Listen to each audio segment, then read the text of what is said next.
It's not an accident that the axiomatic Western individual is someone who was unfairly nailed to a cross and tortured. It's like, yes, right, exactly. So what do you do about that? Well, I thought about that for a long time too. It's like, well, you don't get together in a damn mob, because all that does is allow you to be as horrible as you could possibly imagine and suffer from none of the consequences. That's a bad idea. So how about we don't do that? Well, there's a deep idea in the West too. It's like, pick up your damn suffering and bear it and try to be a good person so you don't make it worse. Well, that's a truth. You know, I read a lot about the terrible things that people have done to each other. You just cannot even imagine it. It's so awful. So you don't want to be someone like that. Now, do you have a reason to be? Yes. You have lots of reasons to be. God, there's reasons to be resentful about your existence. Everyone you know is going to die. You know, you too. And there's going to be a fair bit of pain along the way, and lots of it's going to be unfair. It's like, yeah, no wonder you're resentful. It's like, act it out and see what happens. You make everything you're complaining about infinitely worse. There's this idea that hell is a bottomless pit, and that's because no matter how bad it is, some stupid son of a bitch like you could figure out a way to make it a lot worse. So you think, well, what do you do about that? Well, you accept it. That's what life is like. It's suffering. That's what the religious people have always said. Life is suffering. Yes. Well, who wants to admit that? Well, just think about it. Well, so what do you do in the face of that suffering? Try to reduce it. Start with yourself. What good are you? Get yourself together, for Christ's sake, so that when your father dies, you're not whining away in a corner, and you can help plan the funeral, and you can stand up solidly so that people can rely on you. That's better. Don't be a damn victim. Of course you're a victim. Jesus, obviously. Put yourself together. And then maybe if you put yourself together, you know how to do that. You know what's wrong with you, if you'll admit it. You know there's a few things you could like polish up a little bit, that you might even be able to manage in your insufficient present condition. And so you might shine yourself up a little bit, and then your eyes will be a little more open, and then you can shine yourself up a little bit more, and then maybe you could bring your family together instead of having them be the hateful, spiteful, neurotic, infighting batch that you're like doomed to spend Christmas with. So then you fix yourself up a little bit, and then you got to figure out, well, can you figure out how to make peace with your idiot brother? And probably not, because he's just as dumb as you, so how the hell are you going to manage that? And so then maybe you get somewhere that way, and your family's sort of functioning, and you find out, well, that kind of relieved a little bit of suffering, although it reduced the opportunities for spiteful revenge, and that's kind of a pain in the neck. And so then you get your family together a little bit, and you're a little clued in then, at least a bit, because you've done something difficult that's actually difficult. You're a little wiser, and so then maybe you could put a tentative finger out beyond the family and try to change some little thing without wrecking it. So, and that's the other message of the West. It's like, how do you overcome the suffering of life? And I'm not saying it's only the message of the West. How do you overcome the suffering of life? Is be a better person. That's how you do it. Well, that's hard. It takes responsibility. And I think, if you said to someone, you want to have a meaningful life? Everything you do matters. That's the definition of a meaningful life. But everything you do matters. So you're going to have to carry that with you.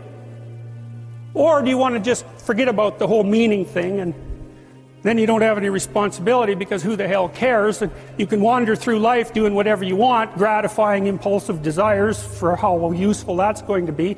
And you're stuck in meaninglessness, but you don't have any responsibility. Which one do you want? Well, ask yourself, which one are you pursuing? And you'll find very rapidly that it isn't the majority of your soul that's pursuing the whole meaning thing, because, well, look what you have to do that. You have to take on the fact that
Life is suffering. You have to put yourself together in the face of that.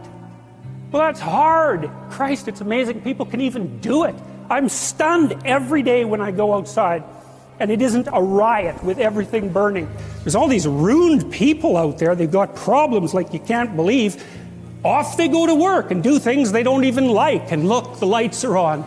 It's a miracle. And we're so ungrateful. College students, the postmodern types, they're so ungrateful.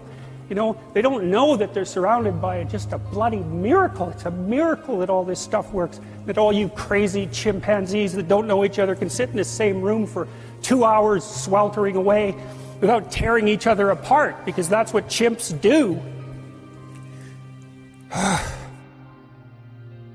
Anyways, so I got to the bottom of some things, at least as far as I can tell, so I told you what the bottom is, and then I got this idea about what you might do about it, which isn't my idea. It's an old idea. It's far older than Christianity. It's old. It's the oldest story of mankind. Get yourself together. Transcend your suffering. See if you can be some kind of hero. Make the suffering in the world less. Well, that's the way forward, as far as I can tell, if there is any way forward.